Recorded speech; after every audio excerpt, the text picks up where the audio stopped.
Permezz ta' programm fuq ġimgħa sa' 26 ta' Ġunju, Xjenza Malta itlaqqa f'pajjiżna esperti u riċerkaturi internazzjonali biex jesploraw għodot avvanzati għal ġestjoni tas-sajt u l-immudellar tal-ekosistema tal-baħar permezz ta' lectures u sessjonijiet prattiċi.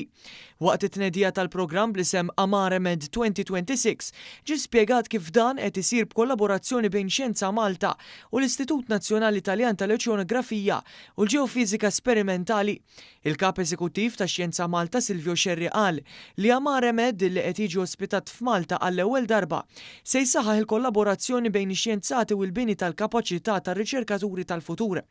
Marija Azzopardi, direttur tal-istess entità governattiva, saħqet dwar l-importanza ta' din il-kollaborazzjoni internazzjonali. Qed jinħolqu aktar opportunitajiet għal riċerkaturi lokali f'dan il-qasam tal-oċeanografija u l-ġeofiżika sperimentali, anka biex narrekkixxu aktar il-ħiliet tar-riċerkaturi Maltin. Il-President tal-Istitut Taljan Nicola Casali qal li Malta hi post ideali minħabba l-istorja marittima tagħha u li l-programm jispikka għax jaqgħad lectures ma' mudelli ta' teknoloġija prattika biex jissaħħaħ it-tagħlim.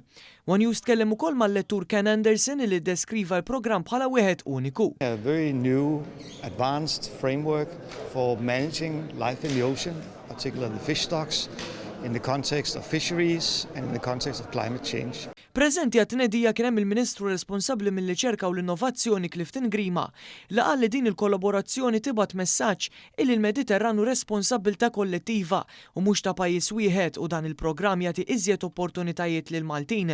L-investiment fir-riżors uman tagħna għandu jkun wieħed kostanti u anke kontinwu. Allura qegħdin nagħtu din l-opportunità importanti ħafna fejn riċerkaturi tagħna jista' jagħmlu kollaborazzjoni internazzjonali maġġgant tar-riċerka bħal da li iffirmajna magħhom illum. Fuq kollox għandna r-riżorsa tal-baħar madwarna l-baħar Mediterran li huwa part importanti mill-ħajja tagħna, baħar li jmisma' diversi pajjiżi. Fit-tmiem it-tnedija ġie ffirmat il-ftehim ta' kollaborazzjoni bejn Xjenza Malta u OGS.